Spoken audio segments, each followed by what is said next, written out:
नमस्कार, मैं हूं आपके साथ शिवानी रतूड़ी और आप देख रहे हैं कैपिटल टीवी बिहार। बिहार की सियासत इस वक्त वोटर लिस्ट को लेकर चल रही स्पेशल इंटेंसिव रिवीजन यानी एसआईआर प्रक्रिया के चलते खास गरमाई हुई है और अब इसी मुद्दे पर कांग्रेस नेता राहुल गांधी की अगुवाई में वोट अधिकार यात्रा की शुरुआत हो चुकी है। लेकिन इस यात्रा के बहाने महागठबंधन के भीतर ही खींचतान और टकराव की आहट भी सुनाई देने लगी है। सियासी गलियारों में चर्चा है कि इस अभियान को लेकर क्रेडिट पॉलिटिक्स तेज हो गई है। कौन कितना फायदा उठाएगा, इसे लेकर सहयोगी दलों के बीच सियासी चालें तेज हो चुकी हैं। यात्रा का नाम भले ही वोट अधिकार यात्रा रखा गया हो, लेकिन असल मकसद चुनाव आयोग को निशाने पर लेना और जनता के बीच ये धारणा बनाना है कि वैध मतदाताओं के नाम काटे जा रहे हैं, जबकि चुनाव आयोग साफ कर चुका है कई बार कि एसआईआर एक नियमित और पारदर्शी प्रक्रिया है जिसमें मृतक, डुप्लीकेट या स्थानांतरित वोटरों को हटाया जाता है। अब इस मुद्दे पर केंद्रीय मंत्री जीतन राम मांझी ने भी राहुल गांधी और तेजस्वी यादव को घेरा है। क्या है पूरा मामला, आइए जानते हैं विस्तार से। बिहार की सियासत में सुलगती चिंगारी। बिहार की सियासत एक बार फिर गरमाने लगी है। विधानसभा चुनाव की आहट के साथ ही राजनीतिक दलों ने अपनी बिसात बिछानी शुरू कर दी है और इसी क्रम में कांग्रेस के वरिष्ठ नेता राहुल गांधी और आरजेडी के नेता तेजस्वी यादव ने वोट अधिकार यात्रा का आगाज सासाराम से कर दिया है।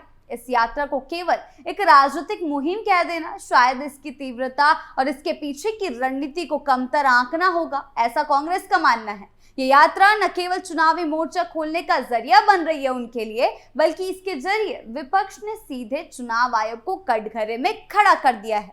यही नहीं, इस यात्रा की पृष्ठभूमि में क्रेडिट पॉलिटिक्स की जो खींचतान दिख रही है उसने बिहार में महागठबंधन में संभावित दरार के संकेत भी देना शुरू कर दिए हैं। लालू प्रसाद यादव, मल्लिकार्जुन खड़गे, राहुल गांधी और तेजस्वी यादव की मौजूदगी ने इस यात्रा को बड़ा मंच जरूर दिया है, लेकिन अंदर खाने एक अलग ही जंग छिड़ चुकी है। कौन होगा असली चेहरा, कौन लूटेगा चुनावी शोहरत का फायदा, ये बड़े सवाल उठ रहे हैं अब महागठबंधन के अंदर। सासाराम की रैली में लालू प्रसाद यादव ने अपने चिर परिचित अंदाज में गरजते हुए कहा, चोरों को हटाइए, बीजेपी को भगाइए, हमें जिताइए। लालू की ये पंक्तियां पुराने दिनों की याद तो दिलाती हैं, लेकिन वो भूल गए कि पुराने दिनों की याद से जंगल राज जनता के मन में जरूर आता है, लेकिन बदलते वक्त में सवाल उठता है कि आज का मतदाता भी इन्हीं नारों पर विश्वास करेगा, क्योंकि उन्हें काम चाहिए और वो दोबारा जंगल राज में वापसी नहीं करना चाहते। राहुल गांधी ने अपने भाषण में सीधा चुनाव आयोग पर सवाल उठाए हैं, आरोप लगाया है कि वोटर लिस्ट में गड़बड़ियों के जरिए लोकतंत्र को कमजोर किया जा रहा है। वहीं तेजस्वी यादव ने भी मंच से भाजपा को आड़े हाथों लेते हुए कहा कि युवाओं की पहचान मिटाई जा रही है, उन्हें वोट के अधिकार से वंचित किया जा रहा है। लेकिन इन बयानों की गूंज अभी तक जमीन पर सुनाई नहीं दे रही। जनता ने इनको कुछ नहीं कहा है, जनता ने कोई सवाल नहीं उठाया है। सिर्फ विपक्ष जो है इस मुद्दे को भुनाने की कोशिशों में जुटा हुआ है। जनता की ओर से कोई भी बड़ी प्रतिक्रिया या आंदोलन इस मुद्दे पर सामने नहीं आया है, जिससे ये स्पष्ट हो रहा है कि यात्रा का एजेंडा अभी लोगों की भावनाओं से पूरी तरह जुड़ नहीं पाया है और लोगों के मन में भ्रम फैलाने की कोशिश जो है सीधे तौर पर की जा रही है। ये यात्रा राहुल गांधी के नेतृत्व में शुरू हुई है, जिसमें कांग्रेस का दावा है कि वे विधानसभा क्षेत्रों को सीधे कवर करेंगे, लेकिन महागठबंधन के भीतर ही अब सवाल उठने लगे हैं कि क्या ये यात्रा साझा रणनीति है या राहुल गांधी की व्यक्तिगत जमीन मजबूत करने की कोशिश। तेजस्वी यादव, जो अब तक महागठबंधन का चेहरा माने जाते रहे हैं, इस यात्रा में कहीं ना कहीं साइडलाइन होते हुए नजर आ रहे हैं। कांग्रेस की कोशिश है कि बिहार में अपने खोए हुए जनाधार को फिर से पाया जाए और राहुल गांधी की भारत जोड़ो यात्रा की तरह ये वोटर अधिकार यात्रा भी उन्हें एक नैरेटिव बिल्डर के तौर पर स्थापित करे। यानी कि राहुल गांधी सीधे तौर पर अपनी जमीनी स्तर को मजबूत करना चाहते हैं, लेकिन आरजेडी खेमा इससे पूरी तरह सहमत नजर नहीं आ रहा है।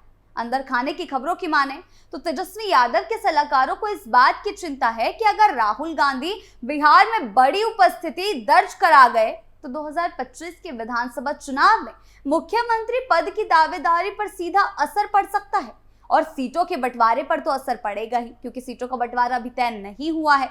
महागठबंधन में दरार, इस यात्रा की रणनीति पर नजर डालें तो साफ होता है कि विपक्ष का मकसद केवल वोटर लिस्ट की गड़बड़ियों को मुद्दा बनाना नहीं है, बल्कि इसके जरिए वे चुनाव आयोग की निष्पक्षता पर भी सवाल खड़ा करना चाह रहे हैं। लेकिन जब तक जनता की तरफ से इस पर व्यापक समर्थन नहीं मिलता, तब तक ये रणनीति कितनी कारगर होगी ये कहना मुश्किल है। वहीं भाजपा इस पूरे अभियान को चुनावी नौटंकी करार दे चुकी है। केंद्रीय मंत्री जीतन राम मांझी ने तीखी प्रतिक्रिया देते हुए कहा है कि ये यात्रा नहीं, पत्थर पर सिर पिटकने जैसा है। बीजेपी की तरफ से इस यात्रा को लेकर कई प्रतिक्रियाएं आई है यात्रा शुरू होने से पहले, और अब तो यात्रा शुरू हो गई। उन्होंने सवाल उठाया है कि राहुल गांधी ये क्या चाहते हैं कि मृत वोटरों, फर्जी नामों के वोटर लिस्ट से ना हटाया जाए। मांझी के इन बयानों ने विपक्ष के नैरेटिव पर सीधा वार कर दिया है। साथ ही ये भी संकेत दिया है कि आने वाले दिनों में ये यात्रा कितना भी शोर मचाए, भाजपा इसका जवाब तथ्यों और आंकड़ों के आधार पर देने को तैयार बैठी है। चुनाव आयोग द्वारा की जा रही स्पेशल इंटेंसिव रिवीजन की प्रक्रिया एक नियमित कार्य है, जिसमें हर चुनाव से पहले मतदाता सूची को अपडेट किया जाता है। इसमें मृतक, स्थानांतरित, डुप्लीकेट और फर्जी नामों को हटाया जाता है।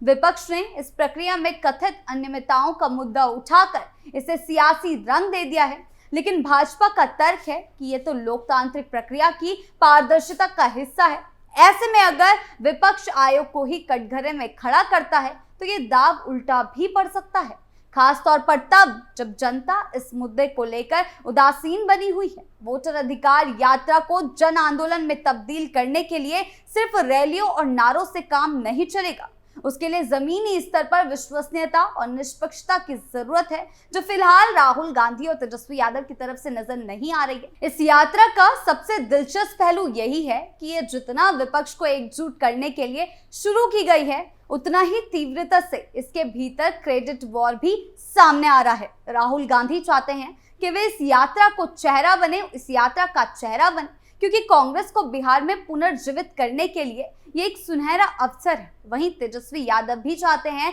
कि उनकी जनाधार पर पकड़ बनी रहे और वे मुख्यमंत्री पद के सबसे प्रबल दावेदार बने। अगर इस यात्रा के बाद कांग्रेस वोट शेयर में इजाफा करती है और आरजेडी की स्थिति यथावत रहती है, तो महागठबंधन में सीट बंटवारे को लेकर बड़ा संकट खड़ा हो सकता है। ये यात्रा एकजुटता का मंच बनने के बजाय दरार का कारण भी बन सकती है, अगर अंदरूनी मतभेदों को समय रहते नहीं सुलझाया गया। इस यात्रा की सफलता इस बात पर निर्भर करेगी कि क्या यह अभियान सिर्फ चुनाव आयोग की आलोचना तक सीमित रहेगा, या फिर यह लोगों के दिलों तक पहुंचने वाला एक आंदोलन बन पाएगा।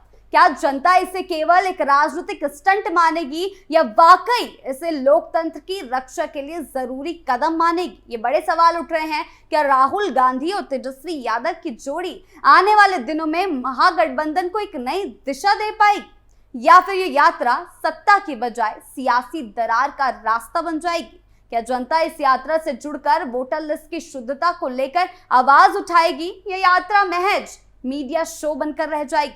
बिहार की राजनीति में अभी बहुत कुछ अनकहा है और बहुत कुछ अधूरा है, लेकिन एक बात तय है, वोट अधिकार यात्रा ने एक बार फिर बिहार की राजनीति में हलचल मचा दी है, और ये हलचल आने वाले हफ्तों में और भी ज्यादा तेज होती जाएगी। बिहार की राजनीति हमेशा से अप्रत्याशित मोड़ों के लिए जानी जाती रही है, और इस बार भी तस्वीर कुछ अलग नहीं है। वोट अधिकार यात्रा ने जहां एक और लोकतंत्र की शुचिता, मतदाता अधिकारों और चुनावी पारदर्शिता जैसे गंभीर मुद्दों को उठाकर खुद को जन सरोकार की लड़ाई के रूप में पेश किया है, वहीं दूसरी ओर इसी यात्रा ने महागठबंधन की आंतरिक खींचतान, नेतृत्व की होड़ और क्रेडिट पॉलिटिक्स को भी उजागर कर दिया है। राहुल गांधी की राष्ट्रव्यापी छवि और तेजस्वी यादव की क्षेत्रीय पकड़ के बीच संतुलन बिठाने की चुनौती जितनी जमीनी है, उतनी ही सियासी भी। भाजपा इस पूरी यात्रा को सिर्फ शिवगुफा बता रही है, जबकि कांग्रेस और आरजेडी इसे लोकतंत्र की रक्षा की पहल मान रहे हैं। लेकिन सबसे बड़ा सवाल यह है कि क्या बिहार की जनता इस यात्रा को आंदोलन का रूप देगी, या ये यात्रा सिर्फ रैलियों, नारों और मीडिया कवरेज तक सिमट कर रह जाएगी? आगामी विधानसभा चुनाव ही तय करेंगे कि ये यात्रा सत्ता की कुर्सी तक पहुंचने की सीढ़ी बनेगी, या विपक्ष के भीतर की दरारों को और चौड़ा करने वाली एक विफल राजनीतिक कवायद साबित होगी। बिहार की राजनीति में गर्मी बढ़ चुकी है। अब देखना यह होगा कि ये सियासी तापमान किसके पक्ष में आग उगलता है। जनता की अदालत इसका आखिरी फैसला सुनाएगी। आपको क्या लगता है, हमें कमेंट सेक्शन में जरूर बताएं। नमस्कार।